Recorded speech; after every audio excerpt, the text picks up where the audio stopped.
اس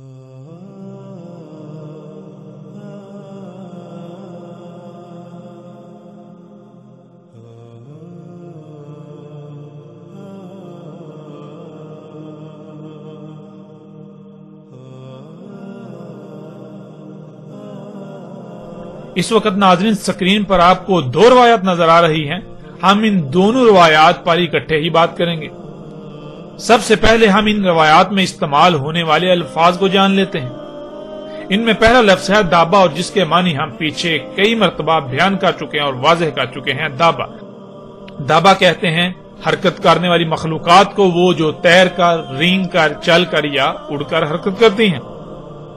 اگلا لفظ ہے ذات، جس کے معنی ہے بذات خود، اپنے آپ میں، جس سے بنایا یا جس سے وجود میں آیا.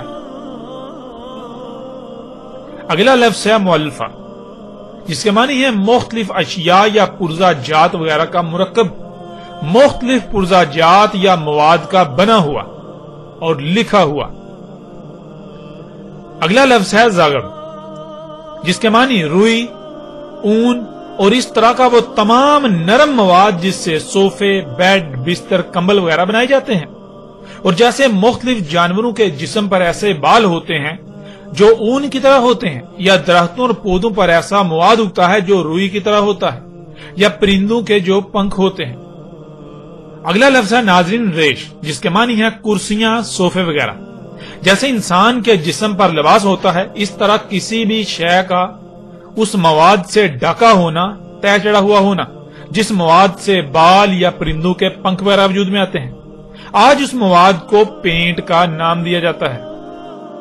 جب اس پینٹ کو کسی بھی شے پر کیا جاتا ہے تو باریک سی پلاسٹک کی طرح کی تہ وجود میں آ جاتی ہے، جیسے آج گاڑیوں، جہازوں وغیرہ پر پینٹ کیا جاتا ہے. اور کپڑے یہ ایسے مواد سے ڈھکے ہونا. اگلا لفظ ہے لون، جس کے معنی ہے رنگ.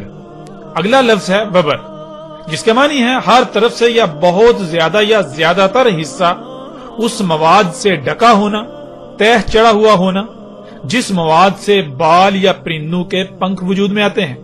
آج اس مواد کو پینٹ کا نام دیا جاتا ہے. جب کسی شے پر پینٹ کیا جاتا ہے تو باریک سی پلاسٹک کی طرح کی تہ وجود میں آ جاتی ہے، جیسے آج گاڑیوں، جہازوں وغیرہ پر جو پینٹ کیا جاتا ہے. اب آتے ہیں ناظرین ان روایات کی طرف. رسول اللہ علیہ السلام نے کہا دابا مختلف اشیاء، مختلف مواد اور مختلف پرزہ جات کا مرکب ہوگا. وہ لکھا ہوا بھی ہوگا، وہ اپنے آپ میں ہوگا، یعنی وہ جس مواد سے بنا ہوگا وہ نرم ملائم مواد ہوگا. اس میں کرسیاں اور صوفے وغیرہ کی طرح سیٹیں ہوں گی، اور ان میں یعنی ان حرکت کرنے والی مخلوقات جو تیر کر، رینگ کر، چل کر اور اڑ کر حرکت کریں گی، تمام کے تمام رنگوں سے ہوں گی. یعنی دابا تمام کے تمام رنگوں سے ہوگا، ہر رنگ کا دابا ہوگا. یعنی قرب قیام الساعت ارض سے وجود میں آنے والا دابا ہر رنگ کا ہوگا. اس طرح ناظرین اگلی روایت میں دیکھیں، رسول اللہ علیہ السلام نے کہا دابا یعنی تیر کر، رینگ کر، چل کر اور اڑ کر حرکت کرنے والی مخلوقات جو قرب قیام الساعت وجود میں آئیں گی، وہ اپنی ذات میں یعنی وہ جس مواد سے وجود میں آئیں گی وہ وبر ہوگا اور ریش ہوگا. یعنی اس میں نرم ملائم مواد والی کرسیاں اور صوفے وغیرہ کی طرح کی سیٹیں ہوں گی. وہ اس مواد کی تہ چڑھا ہوا ہوگا جس مواد سے بال وجود میں آتے ہیں، یعنی ہر طرف سے پینٹ کیا ہوا ہوگا، پینٹ کی تہ چڑھا ہوا ہوگا. دابا مختلف مواد، مختلف اشیاء اور کئی مختلف پرزہ جات کا مرکب ہوگا. اس میں ہر رنگ سے ہوگا، یعنی قرب قیام الساعت نکلنے والا دابا ہر رنگ کا ہوگا. ناظرین یہ روایات ایسی ہیں جو چونکا کے رکھ دینے والی ہیں. ناظرین آپ غور کریں، یہ مخلوقات یعنی یہ جو انسان نے آج اپنے ہی ہاتھوں سے دابا خلق کیا اللہ کے دابا کے مقابلے پر، جنہیں آج آپ گاڑیاں، جہاز، ہیلی کاپٹر، شپ یہ نام دیتے ہیں، یہ دیکھیں یہ کس سے وجود میں آیا. یہ سب مخلوقات، یہ دابۃ الارض جو ہے یہ کس سے وجود میں آیا؟ کیا یہ اسی مواد سے وجود میں نہیں آیا جس کا ذکر محمد رسول اللہ علیہ السلام نے کیا؟ کیا اس کے اندر بالکل فرنیچر موجود نہیں ہے؟ اس کے اندر صوفے کی طرح کی کرسیاں اور سیٹیں موجود نہیں ہیں، نرم ملائم؟ کیا اس کے اوپر پینٹ کی تہ نہیں چڑھی ہوئی، یعنی اس مواد کی تہ نہیں چڑھی ہوئی ہوتی جس مواد سے آپ کے جسم پر بال وجود میں آتے ہیں؟ ذرا غور کریں، آپ کے جسم پر جو بال ہیں وہ کیا ہیں، وہ کس مواد سے وجود میں آئے؟ آپ کے جسم پر موجود بال تو بنیادی طور پر فلیکسیبل پلاسٹک ہے جسے ہم نائلون کہتے ہیں، اور پینٹ کیا ہوتا ہے؟ پینٹ بھی تو پلاسٹک ہے۔ ناظرین غور کریں، اور حیران کن طور پر جس مواد سے آپ کے جسم کے اوپر بال وجود میں آتے ہیں بالکل وہی میٹیریل، وہی مواد خام تیل سے جب نکالا جاتا ہے تو اسے آپ پینٹ کا نام دیتے ہیں، اسے آپ پلاسٹک کا نام دیتے ہیں۔ تو ناظرین غور کریں، اس کے علاوہ دیکھیں رسول اللہ علیہ السلام نے کہا کہ دابا بنا ہوا ہوگا کس سے؟ دابا بہت سارے پرزا جات کا مرکب ہوگا، مختلف مواد ہوں گے، ان کا مختلف اشیاء کا مرکب ہوگا۔ اور ناظرین غور کریں، کیا ایسا ہی نہیں؟ حیران کن طور پر یہ ایجادات، یہ مخلوقات، یہ جو دابۃ الارض ہے، یہ گاڑیاں، یہ جہاز، یہ ان کو دیکھیں، یہ کیا واقعتاً پرزا جات کا مرکب نہیں ہے؟ ناظرین حیران کن طور پر یہ دابا مختلف پرزا جات کا مرکب ہے۔ ناظرین غور کریں، کیا محمد رسول اللہ علیہ السلام نے دابۃ الارض کی وضاحت میں کوئی کسر چھوڑی؟ ایسے ایسے الفاظ استعمال کیے کہ جو دہلا کے رکھ دینے والے ہیں۔ اور پھر ناظرین اس سے بڑی بات یہ کہ رسول اللہ علیہ السلام نے کہا کہ دابے میں ہر رنگ ہوگا، ہر رنگ کا دابا ہوگا، ہر رنگ کا، جتنے بھی رنگ ہیں ہر رنگ کا دابا ہوگا۔ اور ناظرین غور کریں، کیا یہ گاڑیاں ہر رنگ میں نہیں پائی جاتی؟ کالا، سرخ، سفید، نیلا، بلیو، یعنی ہر رنگ میں یہ گاڑیاں نہیں پائی جاتی؟ ہر رنگ میں دابا آج اپنی آنکھوں سے آپ دیکھ رہے ہیں۔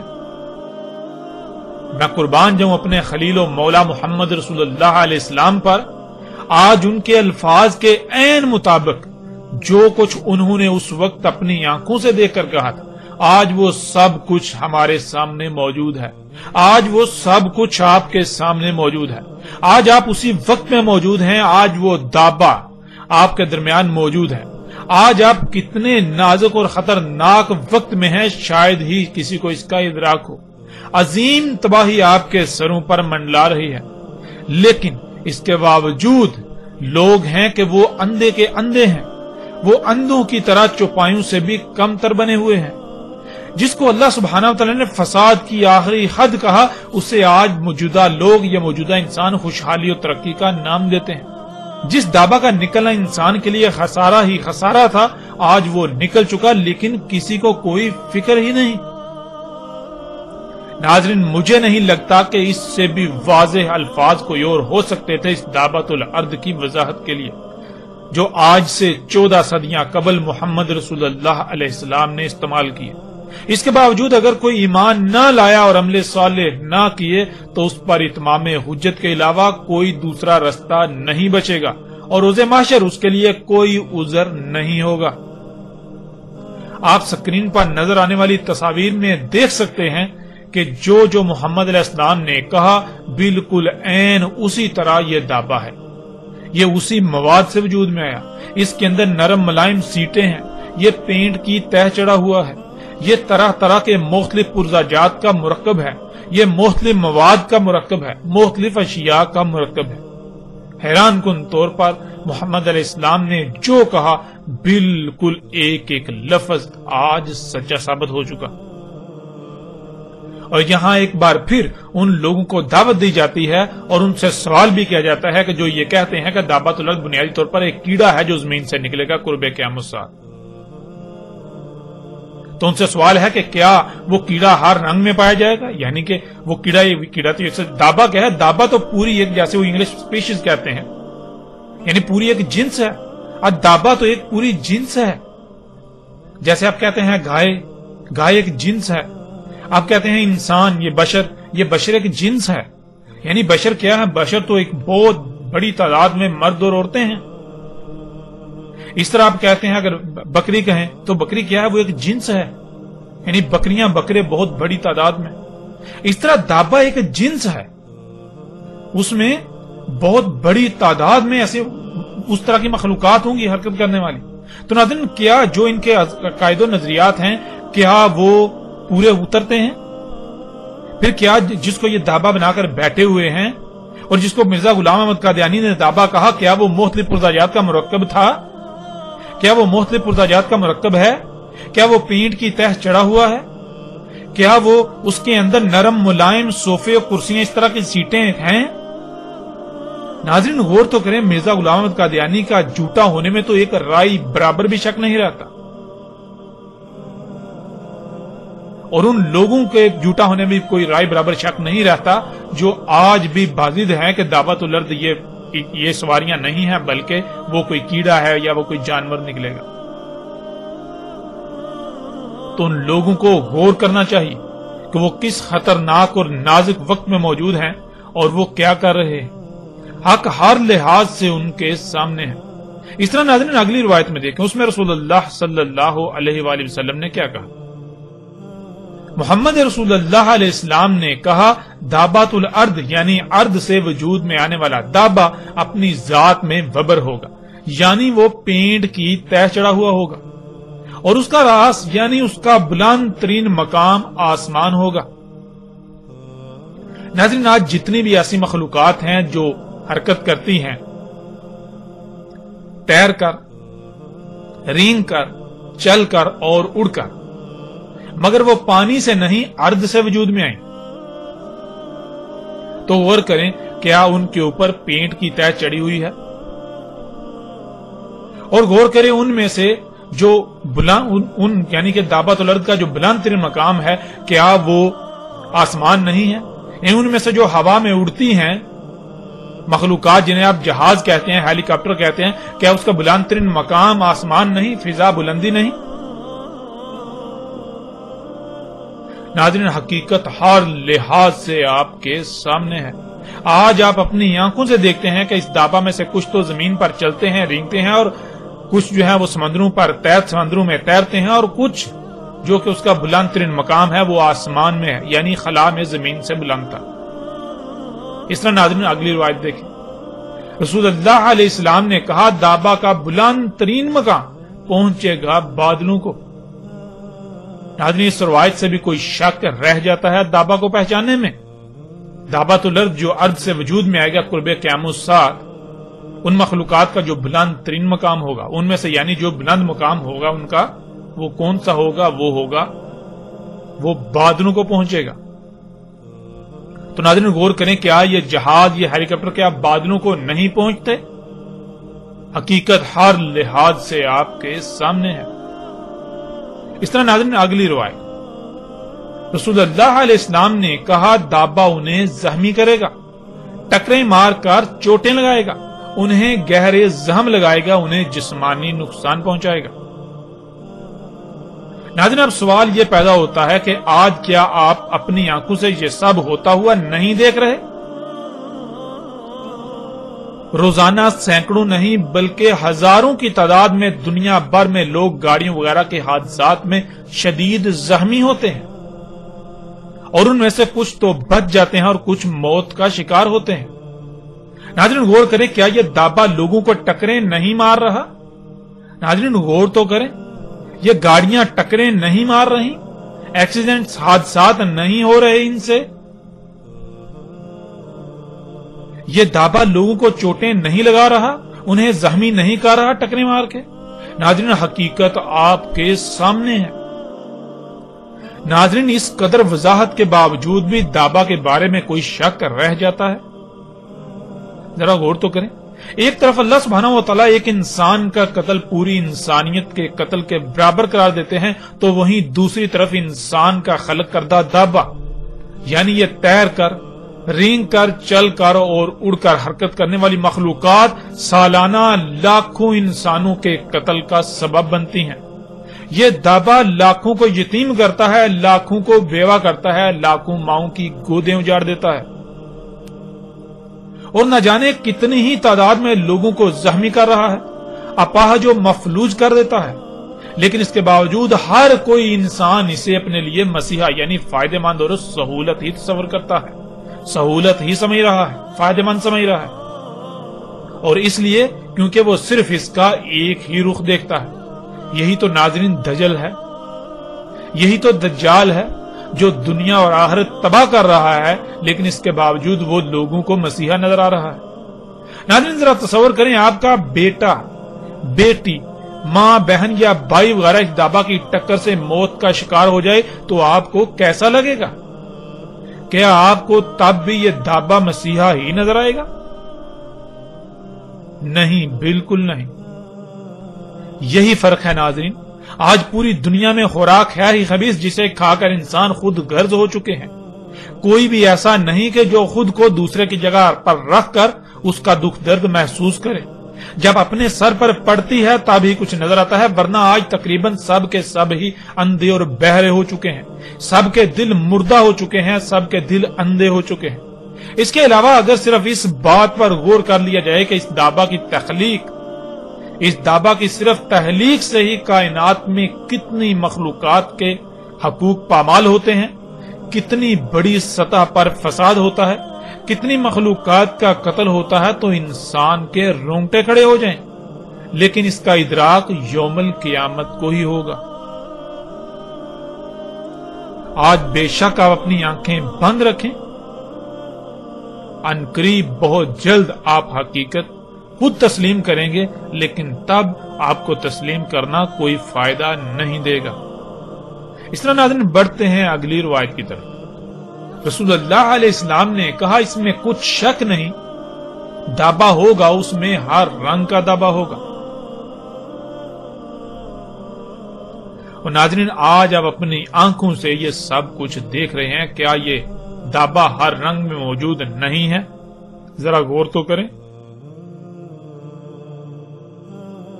بڑھتے ہیں ناظرین اگلی روایت کی طرف، اور یہ روایت ایسی ہے جو آپ کو دہلا کر رکھ دے گی، آپ کے رونگٹے کھڑے کر دے گی۔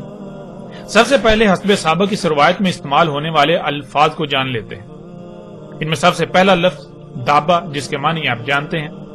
پھر اگلا لفظ ہے حیط، جس کے معنی ہے محاصرہ، گھیراؤ، حصار یا ایسی جگہ جو ہر طرف سے بند ہو، جس سے باہر نکلنا ممکن نہ ہو سوائے اس کے دروازے سے، اگر دروازہ موجود ہو تو، ورنہ اسی کے اندر رہنا ہو۔ اگلا لفظ ہے صد۔ صد ناظرین کہتے ہیں مادی یا غیر مادی رکاوٹ کو۔ غیر مادی رکاوٹ کے معنی مادی پر غالب ہیں۔ اگلا لفظ ہے ابواب، جو کہ باب کی جمع ہے، اور باب کہتے ہیں داخل ہونے اور باہر نکلنے کے رستے کو، دخول اور خروج کے مقامات کو۔ پھر اگلا لفظ ہے طرح، جس کے معنی ہے شے بنا کر اسے لانچ کرنا، یعنی شے بنا کر اسے متحرک کرنا، شے خلق کر کے اسے کہیں چھوڑ دینا یا آپریٹ کرنا۔ اگلا لفظ ہے وحش، جس کے معنی ہے ایسی عجیب الخلقت مخلوق جو موجود نہ ہو تو تصوراتی مخلوق، اور اگر موجود ہو تو بہت زیادہ مشہور و معروف مخلوق، ایسی مخلوق جو بے قابو اور ہر طرف سے نقصان پہنچائے، ایسی مخلوق جو جہاں موجود ہو اس کو اتنا فساد زدہ کر دے کہ وہ شے تباہ ہو جائے، ایسی مخلوق جو بے قابو ہو کر ہر طرف کے در و دیوار توڑ دے، انہیں کھوکھلا کر دے، ایسی مخلوق جو عیب دار ہو،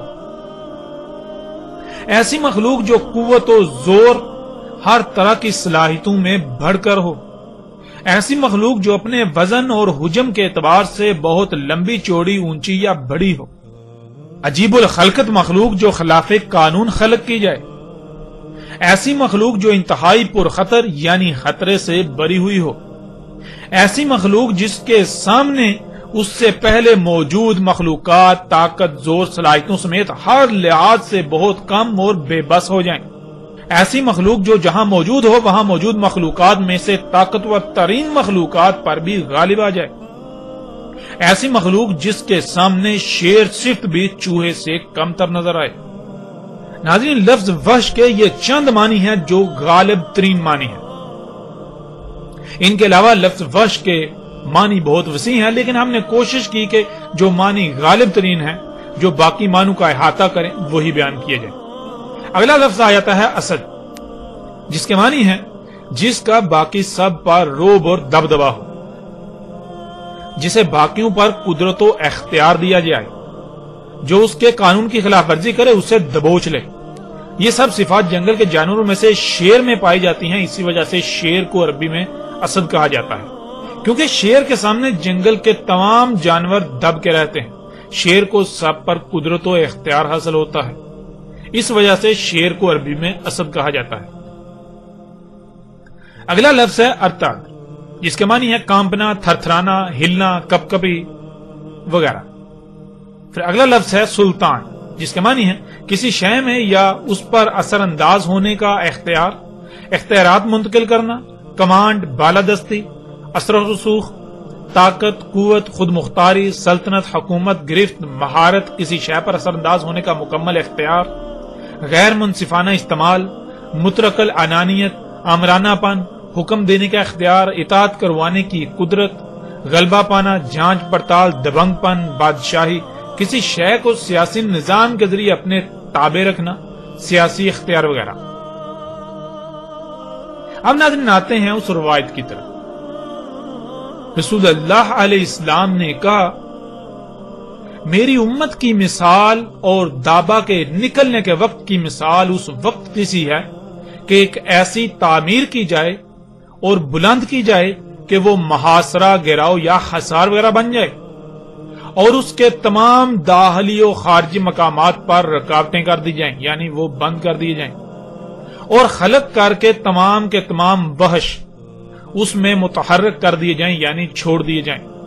پھر لایا جائے ایک شیر یعنی ایک اسد، جسے پس چھوڑ دیا جائے ان کے درمیان، پس وہ حصار، تھر تھرانا، کانپنا شروع کر دے، جہاں سے اسے کھوکھلا کر دیا گیا گرنا شروع کر دے اس شیر پر ہر جانب سے. دابا نکلے گا تو بالکل یہی مثال میرے غلام امتی کی ہوگی، کوئی ایک بھی نہیں بھاگ پائے گا اس سے مگر اس کے درمیان لا چھوڑا جائے گا، اور اس کے لیے یعنی دابا کے لیے ہے سلطان ہمارے رب عظیم سے. ناظرین، رسول اللہ علیہ السلام نے بہت ہی لرزا دینے والی مثال بیان کی. اس مثال کو سامنے رکھتے ہوئے اگر آج آپ اپنے ارد گرد غور و فکر کریں تو آپ کو رسول اللہ علیہ السلام کی اس مثال میں چھپے وقت کی نشاندہی بخوبی ہو جاتی ہے کہ آج آپ اسی وقت میں موجود ہیں. ناظرین، جیسے آپ کوئی بڑی سی عمارت تعمیر کریں جو ایک گنبد کی مانند ہو، ہر طرف سے بند ایک حصار ہو، بالکل ایک حصار کی مانند بلند، آپ اس پر چڑھ بھی نہ سکیں. پھر ایسا کریں اس میں کچھ ایسے وحشیوں کو چھوڑ دیں جو بے قابو ہوں اور ہر طرف ٹکریں مارنا شروع کر دیں، ہر طرف تباہی پھیلا دیں. اور پھر ایسا کریں کسی ایسے کو بھی اس میں داخل کر کے اس کے باہر نکلنے کے دروازے رستے بند کر دیں جو بہت طاقت والا ہو، یعنی ایسا جس کی مثال یعنی جیسے جنگل میں تمام جانوروں میں شیر جو ہوتا ہے سب اس سے کانپتے ہیں، سب اس سے ڈرتے ہیں، وہ قوت اختیار طاقت میں سب سے بڑھ کر ہوتا ہے، بالکل ایسے کسی کو پھر لا کر اس میں اس عمارت کے اندر چھوڑ دیں ان وحوش کے درمیان. تو ناظرین غور کریں اس کی حالت کیا ہوگی. اس حصار میں وہ ان وحشیوں کے سامنے بے بس نظر آئے گا اور وحشی ٹکریں مار مار کر اس عمارت کو کھوکھلا کر دیں گے، اور وہ عمارت لرز اٹھے گی، کانپنا شروع کر دے گی. تو کھوکھلے پن کی وجہ سے وہ عمارت ہر طرف سے گرنا شروع کر دے گی اس شیر پر، اس طاقتور پر، جو کہ ایک چوہے کی طرح اس کی حیثیت و اہمیت ہوگی. ایسے جیسے کہ اینٹوں کی بارش ہوتی ہے اور اس کے لیے کوئی بھی جائے پناہ نہیں ہوگی، جسے اس حصار میں ان وحشیوں کے درمیان لا چھوڑا گیا تھا. خواہ وہ کتنا ہی طاقتور کیوں نہ ہو، وہ ان کے سامنے بے بس و مجبور ہوگا. سبحان اللہ، اللہ اکبر. محمد رسول اللہ علیہ السلام نے کتنی ہی زبردست مثال دی، اس سے بڑھ کر احسن مثال کوئی اور ہو ہی نہیں سکتی جو اللہ کے نبی نے اس وقت بیان کر دی، جس وقت ایسے حالات و واقعات کو بیان کرنے کے لیے الفاظ ہی موجود نہ تھے. لیکن جس احسن انداز سے رسول اللہ علیہ السلام نے یہ مثال بیان کی، اس سے بالکل ایسے لگتا ہے جیسے کہ وہ اس دور میں موجود ہوں اور ان سارے حالات کو اپنی آنکھوں سے دیکھ کر اس کے بعد الفاظ کا انتخاب کر کے مثال بیان کی جائے یا مثال بیان کی ہو. قرآن میں اللہ سبحانہ و تعالیٰ نے بار بار اپنی آیات میں غور و فکر کرنے کا حکم دیا. جب غور و فکر کریں تو پتہ چلتا ہے کہ اللہ سبحانہ و تعالیٰ نے بالکل واضح قرآن میں بتا دیا کہ اللہ سبحانہ و تعالیٰ نے زمین پر سب کا کیسے محاصرہ کیا ہوا ہے، کیسے گھیراؤ کیا ہوا ہے، یعنی حصار قائم کیا ہوا ہے۔ اللہ سبحانہ وتعالی نے جہاں ہر شے اور اپنے علم سے محاصرہ کیا ہوا ہے تو وہیں زمین کے گرد تہ در تہ 7 پردے بنا کر بھی محاصرہ کیا ہوا ہے، جسے آپ سکرین پر دیکھ سکتے ہیں۔ جیسے انسان کو گرم سرد موسمی اثرات سے بچنے کے لیے لباس کی ضرورت ہوتی ہے، بالکل اسی طرح اللہ سبحانہ وتعالی نے زمین کو بھی لباس پہنایا ہوا ہے۔ زمین کی مقناطیسی قوت ہے اور زمین کے گرد گیسوں کی 7 تہیں ہیں، جنہیں اللہ سبحانہ وتعالی نے زمین کے ساتھ آسمان بھی کہا۔ زمین کی مقناطیسی قوت اور یہ گیسوں کے 7 تہ در تہ حصار، یہ تہیں زمین کے گرد اللہ سبحانہ وتعالی کا حصار ہیں۔ اسی حصار کے اندر انسان زندہ رہ سکتا ہے۔ اس حصار کے اندر اللہ سبحانہ وتعالی نے انسان کو خلق کیا، اس سے پہلے اس کے داخلی و خارجی رستے بند کر دیے۔ یعنی ناظرین، اس مثال میں جس عمارت کا محمد رسول اللہ علیہ السلام نے ذکر کیا وہ عمارت یہی ہے، اللہ کی یہ عمارت، یہ جو اللہ نے تعمیر کی، یہ زمین اور اس کے گرد گیسوں کے جو حصار قائم کر دیا، گیسوں کا، زمین کے گرد گیسوں پر مشتمل یہ 7 تہیں ہر لحاظ سے اللہ سبحانہ وتعالی کا زمین کے گرد حصار ہے۔ یہی گیسوں کی تہیں سورج کی نقصان دہ شعاؤں کو زمین پر آنے سے روکتی ہیں۔ اگر وہ براہ راست زمین پر آ جائیں تو زمین پر زندگی کا تصور ختم ہو جاتا ہے۔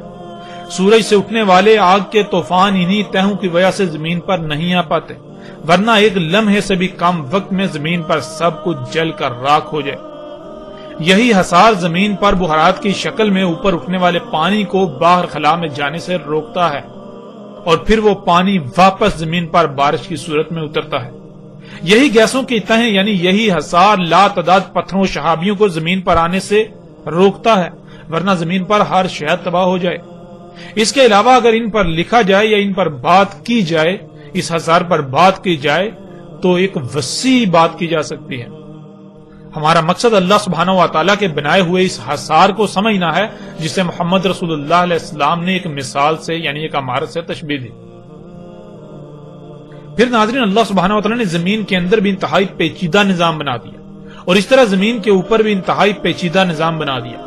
اللہ سبحانہ وتعالی نے تمام مخلوقات کو خلق کر کے جس مقصد کے لیے خلق کیا، انہیں ان کے مقامات پر رکھ کر اس مقصد کو پورا کرنے پر لگا دیا۔ اگر کوئی بھی مخلوق اپنے مقام سے ہٹ جائے گی تو پھر زمین کا توازن برقرار نہیں رہے گا، پھر زمین پر بھی ہر طرف سے اسی طرح تباہی آئیں گی جیسے مثال میں اس حصار کا بیان کیا گیا۔ پیچھے ناظرین وحش کے معنی بیان کیے جا چکے ہیں۔ جب الوحش نے اللہ سبحانہ وتعالی کے خلق کیے ہوئے اس حصار میں ہر طرف فساد و تباہی برپا کرنا تھی، اس کو رسول اللہ علیہ السلام نے دابا کہا، دابات الارض کہا۔ وحش یعنی وہ کون سی ایسی عجیب الخلقت مخلوقات ہیں جو پہلے موجود نہیں تھیں اور اب موجود ہیں، یا پھر ابھی بھی موجود نہیں، اور ایسی مخلوقات جن کے سامنے رسول اللہ علیہ السلام کے غلام امتی بے بس ہو جائیں گے، جو اللہ سبحانہ وتعالی کی بنائی ہوئی عمارت یعنی اس زمین کو اتنا کھوکھلا کر دیں گے جس سے یہ لرزے گی، کانپے گی، یعنی زلزلے آئیں گے، ہر طرف سے اس پر تباہیاں آئیں گی، اللہ کی تمام مخلوقات میں خرابیاں اور تباہیاں ظاہر ہوں گی۔ کیا یہ سب آج نہیں ہو رہا؟ ناظرین غور تو کریں، آج کوئی ایک بھی شے ایسی نہیں جو فطرت پر ہو۔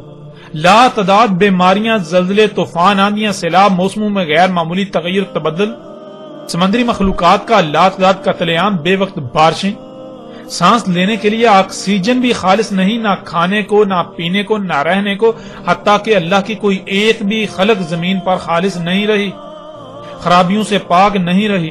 اور ایسی حالت میں اللہ کے غلاموں کی بالکل وہی کیفیت ہے جو کیفیت اس شیر کی جو اس حصار میں تھا، اور ہر طرف سے عمارت اس پر گر رہی ہے۔ ناظرین اللہ سبحانہ وتعالی کے نبی محمد رسول اللہ علیہ السلام نے کہا کہ یہ سب تب ہوگا جب دابا خلق کر کے نکالا جائے گا۔ اس دابا کا خالق اللہ نہیں بلکہ خود انسان ہوگا۔ اللہ سبحان ہے، وہ ایسا دابا خلق نہیں کرتا جو اللہ کے قانون کے ہی خلاف کام کرے، سوائے اس کے کہ جسے اختیار دیا، اور وہ نافرمان ہو گیا یعنی انسان۔ یہ دابا ظلم کرنے والا ہے، اللہ کی تمام مخلوقات کے مقامات میں کمی کرنے والا ہے۔ اللہ سبحانہ وتعالی قرآن میں بار بار کہتے ہیں کہ اللہ انسانوں پر ظلم نہیں کرتا مگر انسان خود ہی اپنے آپ پر ظلم کرتے ہیں، اور اللہ سبحانہ وتعالی یہ بھی کہتا ہے کہ اللہ عالمین کے لیے ظلم نہیں چاہتا، اور دنیا میں جو بھی ہلاکت و تباہی آتی ہے وہ انسانوں کے ہی کیے ہوئے ظلم کی وجہ سے آتی ہے۔ ظلم کرنے سے فساد ہوتا ہے اور فساد تباہی کا باعث بنتا ہے. اور قرآن میں ایسی درجنوں آیات ہیں جن میں اللہ سبحانہ وتعالی نے یہ کہا کہ اللہ ظلم نہیں کرتا، اللہ ظلم نہیں چاہتا، لیکن یہ انسان خود ہی ہیں جو ظلم کرتے ہیں. یہ جو تباہیاں آتی ہیں یہ کس وجہ سے آتی ہیں؟ یہ فساد، یہ تباہیاں کس وجہ سے؟ یہ انسانوں کے اپنے اعمال، اپنے کرتوتوں کی وجہ سے، جیسا کہ چند آیات کو آپ سکرین پر دیکھ رہے ہیں.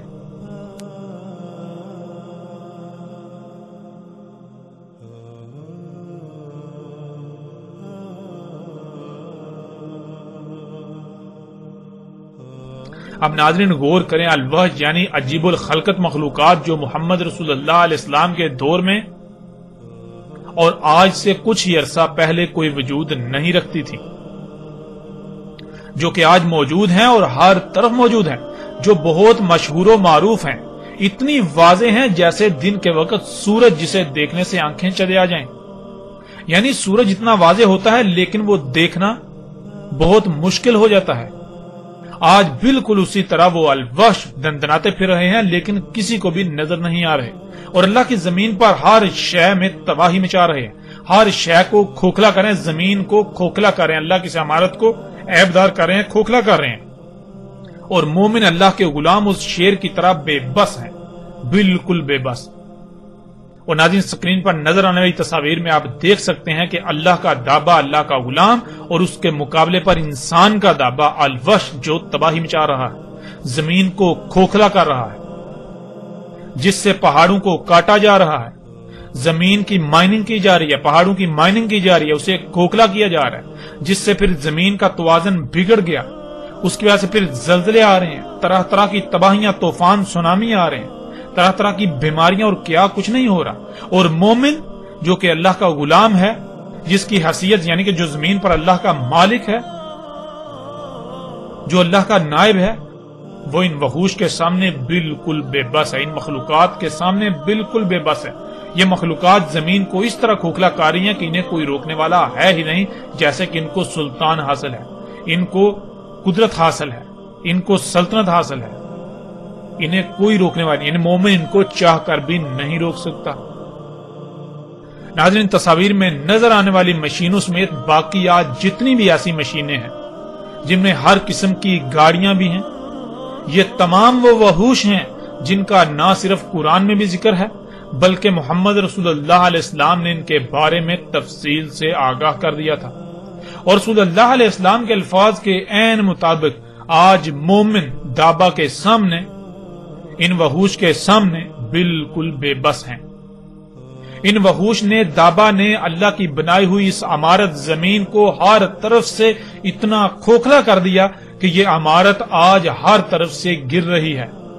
زلزلے، سیلاب، طوفان، بیماریاں، زمین کا دنسنا، مصائب، تکالیف، جنگ و جدل سمیت ہر طریقے اور ہر طرف سے اللہ کی عمارت گر رہی ہے، تباہیوں کا شکار ہے.